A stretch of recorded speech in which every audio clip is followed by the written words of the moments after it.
So right now I'm studying fast versus slow dopamine. I started with just genuine curiosity. Here's my Google Gemini right here. My first question was, does dopamine, does singing create dopamine as same as smoking or scrolling? And they said, singing releases dopamine as a natural reward, similar to exercising or listening to music. So I thought that was really interesting that there was a fast and slow. So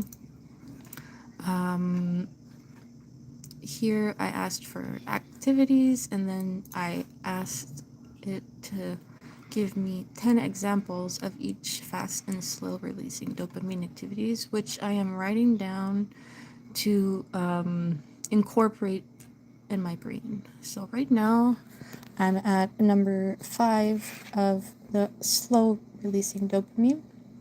We can review everything together. So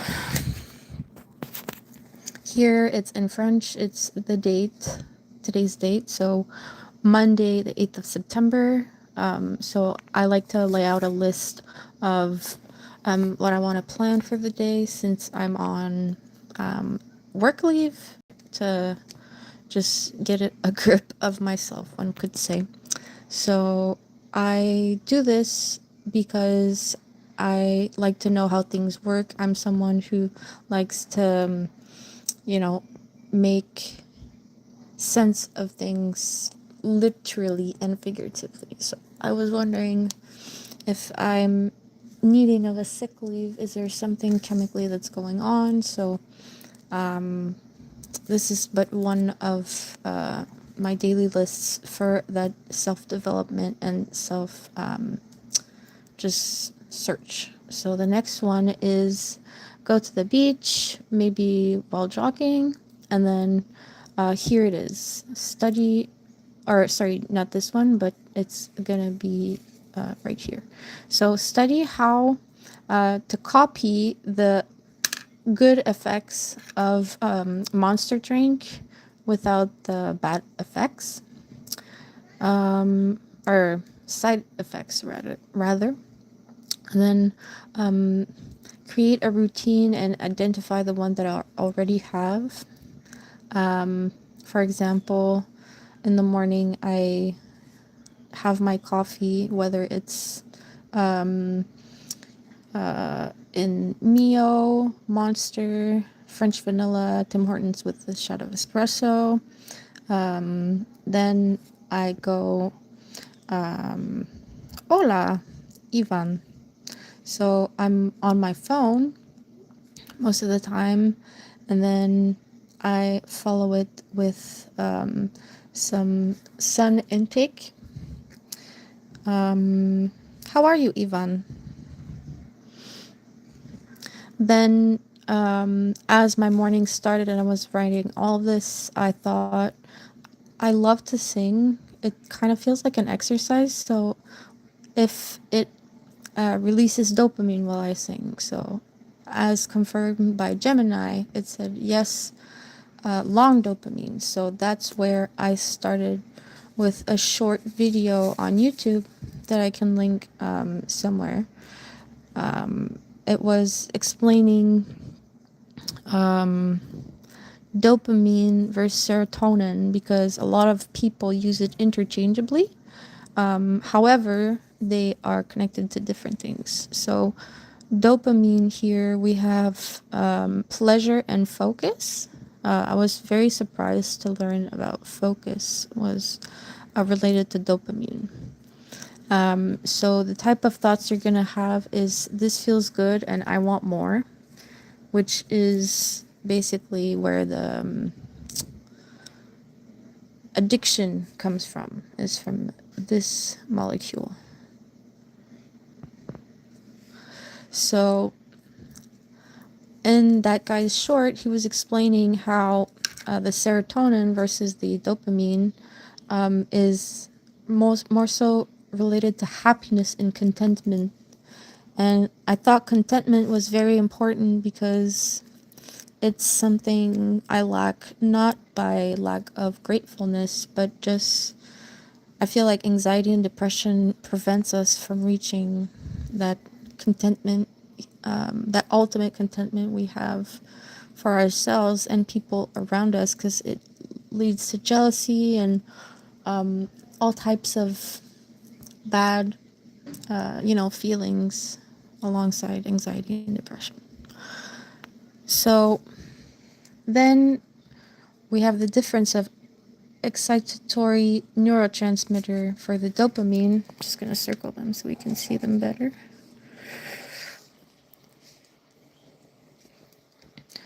So dopamine is an excitatory neurotransmitter, and that means that the neuron will become still stimulated through its use. So while it's being used, it's also being stimulated. So that's like a double whammy, so to speak, or a double take. Which means that your brain can overdose from its overuse of dopamine, which creates the high and the crash of this baseline over here. So I also learned that dopamine is a fix. It's a fixed hormone that we have throughout the day. So that means there's a limited number produced, which means it's a lot more difficult to come back from that crash because you're spent here. So constant stimulation can kill a neuron. So in this case, constantly being in a dopamine crash by being an excitatory transmitter and having our double whammy means that, and also having the effect of what must go, or everything that goes up must go down in this fashion. We always crave this high again, and sometimes we tend to go even higher, right? And then the crash is even worse.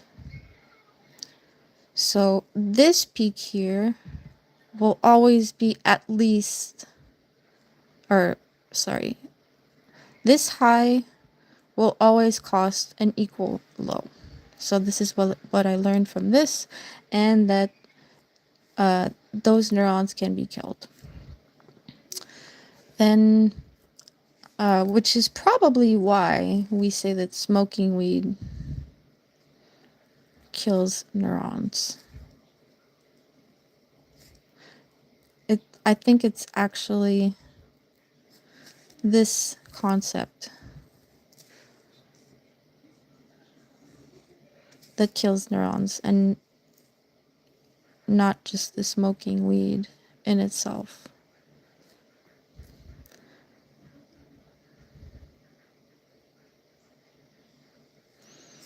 Like the THC will follow this pattern over here. Welcome to everybody. Thank you for coming. And then we have serotonin, like I mentioned, was contentment. So this is basically gratitude.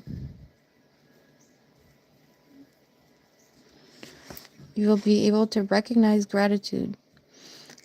This, instead of an excitatory neurotransmitter, is an inhibitory neurotransmitter. So, which means you cannot overdose, and it's also making serotonin. There's also 14 different serotonin receptors, which means that there's. This is why you can't overdose, because you can think of it as 14 different roads like this, whereas dopamine is a single one, maybe two. There's an intersection, and there's all this traffic going on. And it's like a single lane. And this, all the traffic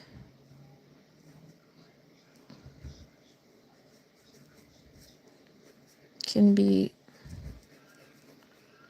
I mean, all this traffic can be easily subdivided. Exactly, void traffics. Oh, void traffics. Yeah, so that's exactly right. Void traffics. So the fast dopamine is a lot of our included in most daily routines now. So one is sugary and processed foods, fatty, will spike your fast dopamine. So fast high, fast crash. Then using social media, which this isn't really using it, it's like the validation felt. People can use social media without this. Without this, your high won't be as low because you won't need validation. People need likes, right? People need, friends. Jesus. Sorry, friends, likes, follows or whatever.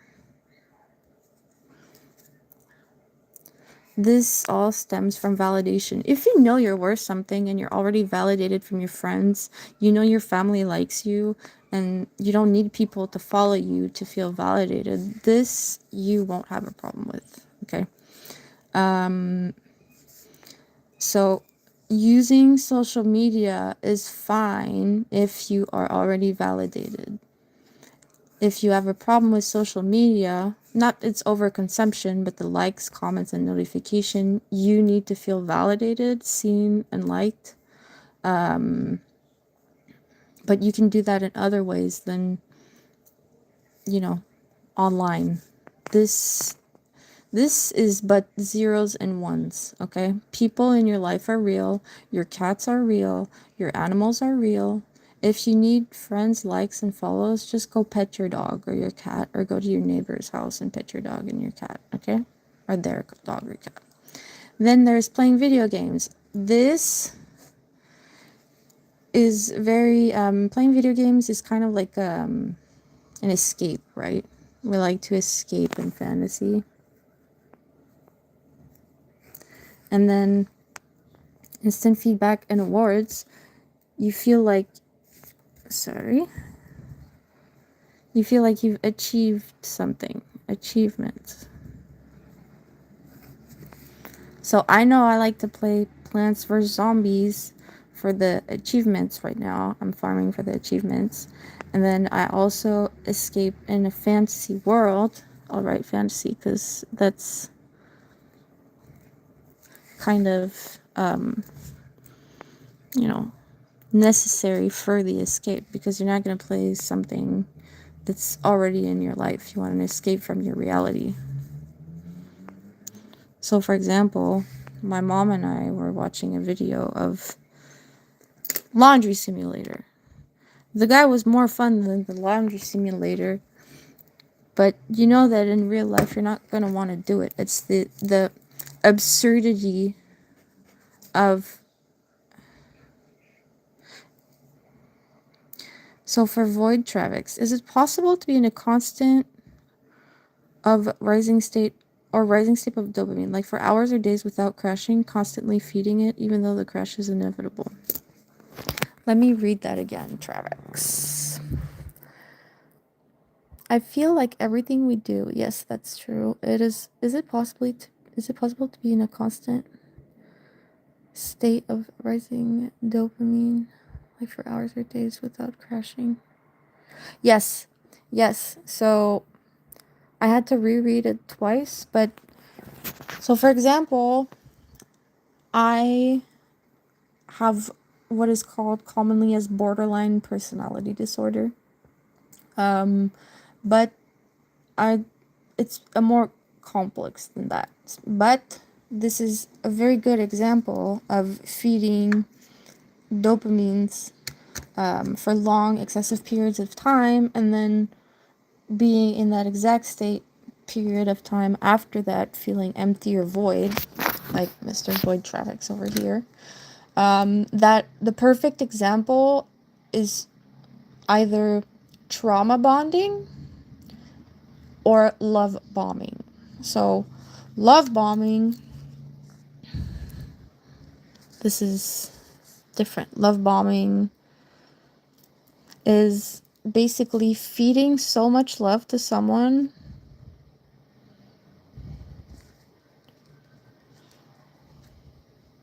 that they kind of become addicted to you in a sense.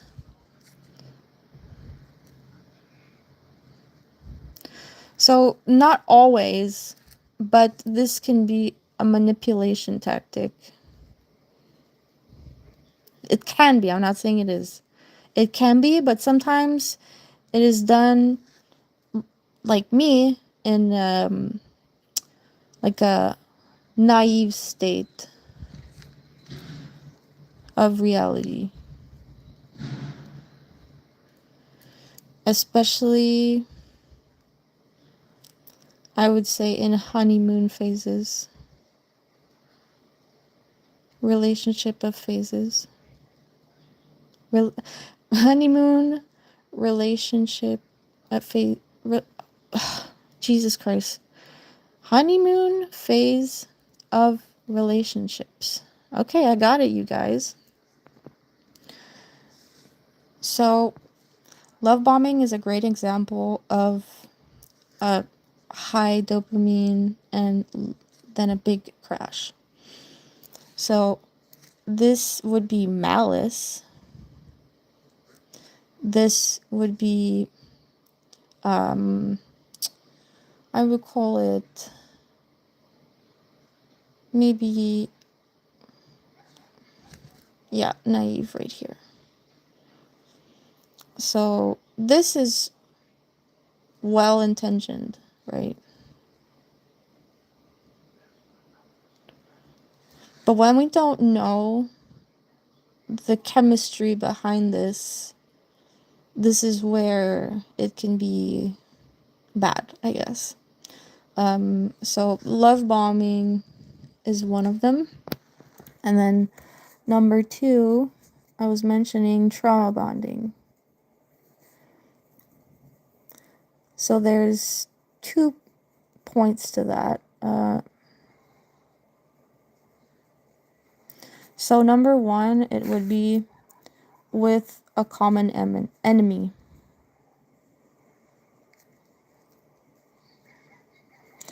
And then the other one would be with each other.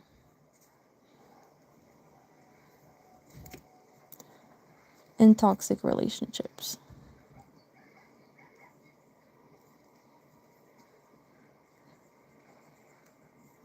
Oh.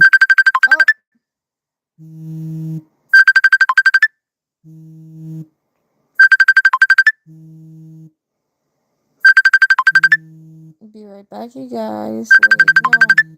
Let's see.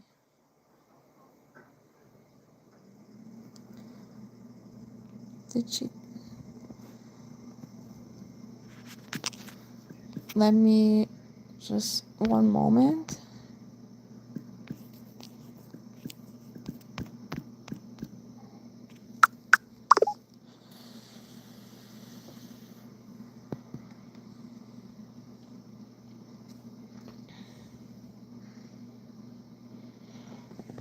So, with each other in toxic relationships. With this, there's 2 parties. So, say there's one spouse, let's call them spouse 1 and spouse 2. Let's call them all inclusive, okay? No man or woman.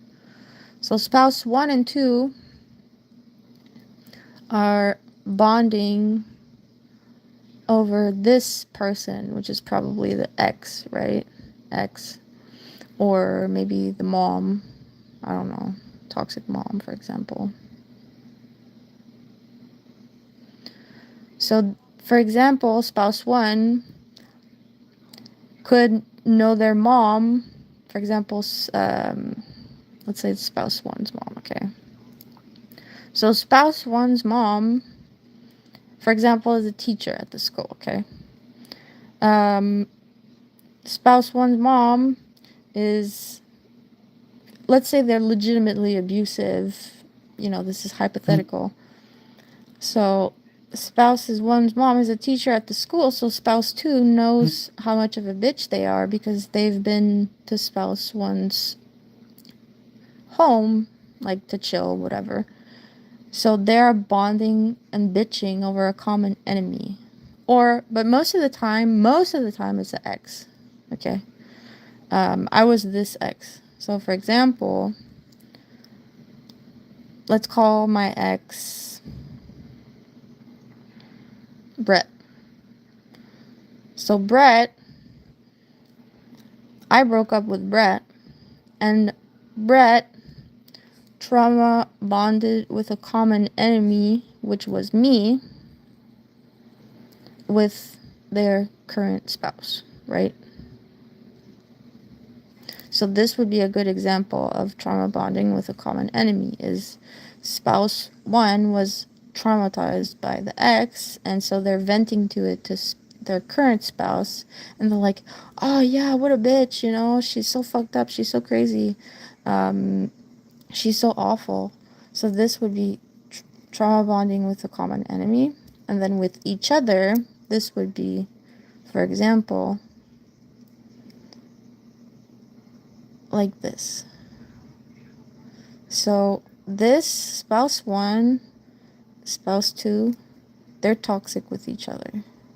So for example, spouse one could be like, they're so frustrated and unable to cope with their emotions that they would end up, for example, I don't know, throwing something, right? Which is a violent act, but not violent physically to the touch of spouse two, but still a violent act nonetheless. Spouse two would be in a deep traumatic state or a traumatic state. And so after that, when spouse one realizes their action, they go apologize to spouse two, and then spouse two is being love bombed by spouse one from, a lot of it is, I would say, maybe regret. Sometimes it's regret when it's in a positive way, but of course there can be manipulation. But I would say more often than not, it's regret, and it's not in a mean intended way, and people don't realize they're in this cycle of, being addicted to the dopamine rush.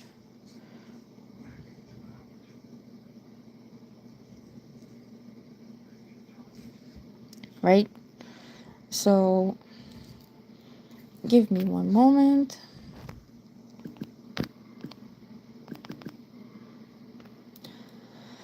So, yeah, that's my explanation of it. I'm actually going to take a break right now, but that was a great first stream.